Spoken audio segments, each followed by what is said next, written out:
আচ্ছা, আমরা যে বাস্তবতাকে চিনি সেটাই কি সব? কি হবে যদি এই বাস্তবতার বাইরেও সমান্তরালভাবে আরও অনেক জগৎ চলতে থাকে? আজকে আমরা ঠিক এমনই দুটো মাথা ঘুরিয়ে দেওয়া ধারণার গভীরে যাব।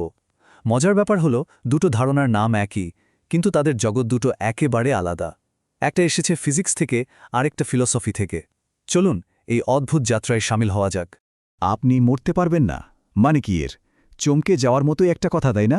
আর ঠিক এই লাইনটা দিয়েই আমাদের আজকের আলোচনাটা শুরু হচ্ছে। না, এটা কোনো গল্প বা স্রেফ কল্পনা নয়। এর উৎসটা কিন্তু কোয়ান্টাম মেকানিক্সের একটা খুবই অদ্ভুত মাথা ঘুরিয়ে দেওয়া তত্ত্বের মধ্যে লুকিয়ে আছে। চলুন তো একটু গভীরে গিয়ে দেখি ব্যাপারটা আসলে কি। এই যে অদ্ভুত আইডিয়াটা, এটার একটা নামও আছে, কোয়ান্টাম অমরত্ব বা কোয়ান্টাম ইমমর্ট্যালিটি। আর এটা এসেছে কোয়ান্টাম মেকানিক্সের একটা বিশেষ ইন্টারপ্রিটেশন বা ব্যাখ্যা থেকে।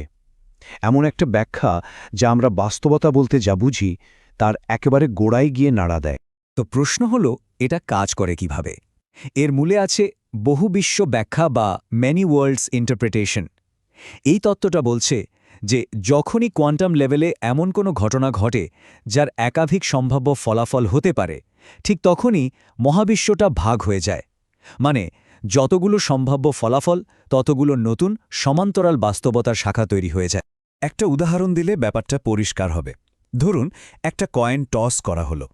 এই তত্ত্ব অনুযায়ী কয়েনটা মাটিতে পড়ার ঠিক আগের মুহূর্তে মহাবিশ্বটা দুটো শাখায় ভাগ হয়ে গেল। একটা শাখায় একজন পর্যবেক্ষক দেখছেন হেডস পড়েছে, আর ঠিক সেই একই সময়ে অন্য একটা সমান্তরাল শাখায় ওই পর্যবেক্ষকেরই আরেকটা সংস্করণ দেখছে যে টেলস পড়েছে। দুটোই কিন্তু সত্যি ঘটনা, শুধু জগৎ দুটো আলাদা। কিন্তু একটা প্রশ্ন থেকেই যায়, এই যে পর্যবেক্ষক যে কয়েন টসটা দেখল, সে আসলে কে? এখানেই চেতনা বা কনসিয়াসনেসের ধারণাটা খুব গুরুত্বপূর্ণ হয়ে ওঠে। আমাদের নিজেদের দৃষ্টিকোণ থেকে যদি ভাবি, চেতনা আসলে কি? চেতনা হলো আমাদের অভিজ্ঞতার একটা একটানা গল্প। আমাদের জীবনের শুরু থেকে এই মুহূর্ত পর্যন্ত ঘটে চলা ঘটনাগুলোর একটা সাজানো ইতিহাস, তাই না? আর ঠিক এখানে ব্যাপারটা সত্যিই অদ্ভুত হয়ে ওঠে। দেখুন, মৃত্যু তো অভিজ্ঞতার গল্পটাকে থামিয়ে দেয়, তাই না? তাহলে সংজ্ঞা অনুযায়ী যে কোনো ব্যক্তির চেতনা শুধু সেই পথেই এগোতে পারে যেখানে সে বেঁচে আছে। ঘটনাটা যতই অবিশ্বাস্য শোনাক না কেন, বহু বিশ্বের কোনো না কোনো শাখায় সেই ব্যক্তি সবসময় বেঁচে থাকবে, আর তার চেতনা সবসময় সেই বেঁচে থাকার রাস্তাটাই অনুভব করবে। তাহলে ফিজিক্স আমাদের এমন এক বাস্তবতার ছবি দেখাচ্ছে যেখানে যা কিছু ঘটা সম্ভব তার সবকিছুই ঘটছে আলাদা আলাদা জগতে। কিন্তু কি হবে যদি এই বহু বিশ্বের ধারণাটা শুধু বেঁচে থাকার সম্ভাবনা নিয়েই থেমে না থাকে? কি হবে যদি এই আইডিয়াটা আমাদের চেতনার মূল রহস্যটাকেই ব্যাখ্যা করতে পারে? আমরা সাধারণত কি ভাবি? আমরা ভাবি যে আমরা সবাই একটাই জগতে বাস করি, একটাই বাস্তব বস্তুনিষ্ঠ জগৎ। কিন্তু এই সহজ সরল ধারণার মধ্যে একটা বড়সড় সমস্যা লুকিয়ে আছে। সমস্যাটা তখনই সামনে আসে যখন আমরা আমাদের ব্যক্তিগত আত্মগত চেতনা বা সাবজেক্টিভ কনসিয়াসনেসকে ব্যাখ্যা করার চেষ্টা করি। এই যে প্রচলিত ধারণাটা, মানে একটাই বাস্তব জগৎ, একে বলা হয় এক বিশ্বচিত্র। এই আইডিয়া অনুযায়ী আমাদের সবার ব্যক্তিগত অভিজ্ঞতা, আমাদের অনুভূতি, আমাদের চিন্তা, এই সব কিছুই ওই একটাই কমন বস্তুনিষ্ঠ বাস্তবতার একটা অংশ মাত্র। কিন্তু দার্শনিক ক্রিশ্চিয়ান লিস্ট বলছেন এই মডেলে অনেকগুলো ফাঁক আছে।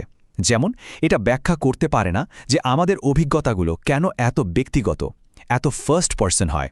এটা বলতে পারে না কেন ঠিক আমি আমার অভিজ্ঞতাগুলো পাচ্ছি আর অন্য কেউ তারটা পাচ্ছে। মানে এই যে চেতনার একটা কেন্দ্রবিন্দু আছে, একটা আমি আছে, এই বিষয়টা এক বিশ্বের ছবিতে ঠিকমতো খাপ খায় না। দার্শনিক বেঞ্জ হেলি এই প্রশ্নটাকে খুব দারুণভাবে তুলে ধরেছেন। তিনি বলছেন, কেন আমার কষ্টটা আমার কাছে এত জীবন্ত, এত রিয়েল, কিন্তু অন্য কারো কষ্টকে আমি শুধু দূর থেকে বুঝতে পারি, অনুভব করতে পারি না? এই যে একটা মাথা ঘুরিয়ে দেওয়া প্রশ্ন, এক বিশ্বের ছবিতে এর কোনো জুৎসই উত্তর পাওয়া যায় না। আর ঠিক এই সমস্যার সমাধান করতেই ক্রিশ্চিয়ান লিস্ট তার চেতনার বহুবিশ্ব তত্ত্ব নিয়ে এসেছেন। এটা এক বিশ্বের ছবির যে সীমাবদ্ধতাগুলো আমরা দেখলাম, সেগুলোর একটা সরাসরি উত্তর দেওয়ার চেষ্টা করে। তাহলে বাস্তবতার দুটো ছবি আমাদের সামনে আসছে। একটা হলো এক বিশ্বের ছবি, যেখানে চেতনাকে ভাবা হয় বিশ্বের ভেতরে থাকা একটা জিনিস হিসেবে। কিন্তু লিস্টের বহু বিশ্বের ছবিতে ব্যাপারটা ঠিক উল্টো। এখানে প্রতিটি চেতনায় যেন নিজেই একটা আলাদা বিশ্ব তৈরি করছে, আর এই সব আলাদা আলাদা বিশ্বগুলো মিলে একটা কমন বস্তুনিষ্ঠ বাস্তবতাকে নিজেদের মতো করে দেখছে বা উপলব্ধি করছে। লিস্টের তথ্যের প্রথম পার্টটা হলো তৃতীয় ব্যক্তিক বিশ্ব। এটা কি? এটা হলো সেই বস্তুনিষ্ঠ বাস্তবতা যেটা আমাদের সবার জন্য কমন। মানে এখানে ফিজিক্স, কেমিস্ট্রি, বায়োলজি, সব নিয়মকানুন, সব ফ্যাক্টস রয়েছে। এটাকে অনেকটা ভিউ ফ্রম নোওয়্যার বা একটা নিরপেক্ষ দৃষ্টিকোণ থেকে দেখা জগৎ বলা যায়, যেখানে কোনো ব্যক্তিগত আমি নেই। আর এরপরেই আসে দ্বিতীয় উপাদানটা, প্রথম ব্যক্তি কেন্দ্রিক বিশ্ব। আর এখানেই চেতনা বাস করে। এটা হলো ওই বস্তুনিষ্ঠ কমন বিশ্বটার সাথে একটা ইউনিক ব্যক্তিগত দৃষ্টিকোণের মেলবন্ধন। মানে প্রত্যেক ব্যক্তির বিশ্ব তার নিজের দৃষ্টিকোণকে কেন্দ্র করে তৈরি। একজনের জন্য এই জগৎটা এক রকমভাবে কেন্দ্রিক। আচ্ছা, তাহলে এই তত্ত্ব অনুযায়ী বাস্তবতাটা আসলে কিভাবে তৈরি হচ্ছে? এখানে ফার্স্ট পারসন আর থার্ড পারসন এই দুটো স্তরের মধ্যে সম্পর্কটা কেমন সেটা বোঝাটা কিন্তু খুব জরুরি। লিস্ট এখানে একটা বেশ বিপ্লবী কথা বলছেন। তিনি বলছেন বাস্তবতার আসল ভিত্তি বা ফাউন্ডেশন কিন্তু ওই বস্তুনিষ্ঠ জগৎটা নয়, বরং এই যে আমাদের আত্মগত প্রথম ব্যক্তিক বিশ্বগুলো, এগুলোই হলো বাস্তবতার আসল মৌলিক উপাদান বা বিল্ডিং ব্লকস। আর এই সমস্ত ব্যক্তিগত বিশ্বগুলোকে এক করলে বা তাদের সমষ্টি থেকেই সেই কমন বস্তুনিষ্ঠ বা তৃতীয় ব্যক্তিক জগৎটা তৈরি হয়, যেটা আমরা সবাই মিলে অনুভব করি। মানে সহজ কথায় বললে, বস্তুনিষ্ঠ জগৎটা আমাদের ব্যক্তিগত জগৎগুলো থেকে জন্ম নিচ্ছে। এর উল্টোটা কিন্তু সত্যি নয়। এই সম্পর্কটাকে বোঝানোর জন্য দুটো দার্শনিক শব্দ ব্যবহার করা হয়, সাবভেনিয়েন্ট আর সুপারভেনিয়েন্ট। সহজভাবে ভাবা যেতে পারে, একটা হলো ভিত্তি বা ফাউন্ডেশন, সাবভেনিয়েন্ট, আর অন্যটা হলো তার ওপর দাঁড়িয়ে থাকা বিল্ডিং, সুপারভেনিয়েন্ট। এই তত্ত্বে আমাদের আত্মগত বাস্তবতা মানে আমাদের ফার্স্ট পারসন ওয়ার্ল্ড, সেটা হলো ভিত্তি, আর বস্তুনিষ্ঠ বাস্তবতা মানে আমাদের সবার কমন থার্ড পারসন ওয়ার্ল্ড, সেটা হলো ওই ভিত্তির ওপর দাঁড়িয়ে থাকা বিল্ডিংটা। তাহলে এতক্ষণে আমরা দুটো একদম আলাদা ধরনের বহুবিশ্ব তত্ত্বের সঙ্গে পরিচিত হলাম। একটা এসেছে কোয়ান্টাম ফিজিক্স থেকে, আরেকটা ফিলসফি থেকে। চলুন এবার এই দুটোকে পাশাপাশি রেখে দেখি এদের মধ্যে মিল আর অমিলগুলো ঠিক কোথায়। দুটো তত্ত্বকে যদি সামনাসামনি রাখি তাহলে কি দেখা যায়?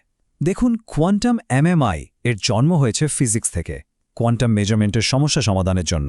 এখানকার বিশ্বগুলো হল গাণিতিক সম্ভাবনার আলাদা আলাদা শাখা। অন্যদিকে দার্শনিক এমএমআই এসেছে ফিলসফি থেকে, চেতনার ধাঁধা সমাধানের জন্য। আর এখানকার বিশ্বগুলো হল আমাদের ব্যক্তিগত ফার্স্ট পারসন দৃষ্টিকোণ। একটার ইমপ্লিকেশন হল কোয়ান্টাম অমরত্ব, আর অন্যটার ইমপ্লিকেশন আরও গভীর। আত্মগততাই হল বাস্তবতার মূল ভিত্তি। কিন্তু এত পার্থক্য থাকা সত্ত্বেও এখানে একটা আশ্চর্য মিলও কিন্তু আছে।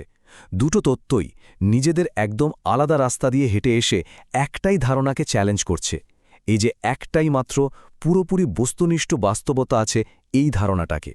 দুটো তত্ত্বই শেষ পর্যন্ত পর্যবেক্ষককে মানে ফার্স্ট পারসন পার্সপেক্টিভকে যার যার বিশ্বের একেবারে কেন্দ্রে এনে বসাচ্ছে। তাহলে শেষ প্রশ্নটা এটাই থেকে যায়, আমাদের এই চেনা জানা বাস্তবতা, এটা কি সত্যিই একমাত্র বাস্তবতা, নাকি এটা অসংখ্য বাস্তবতার মধ্যে শুধুমাত্র একটা? এই প্রশ্নটা কিন্তু আমাদের নিজেদের অস্তিত্ব আর এই মহাবিশ্বে আমাদের আসল জায়গাটা কোথায় তা নিয়ে নতুন করে ভাবতে বাধ্য করে।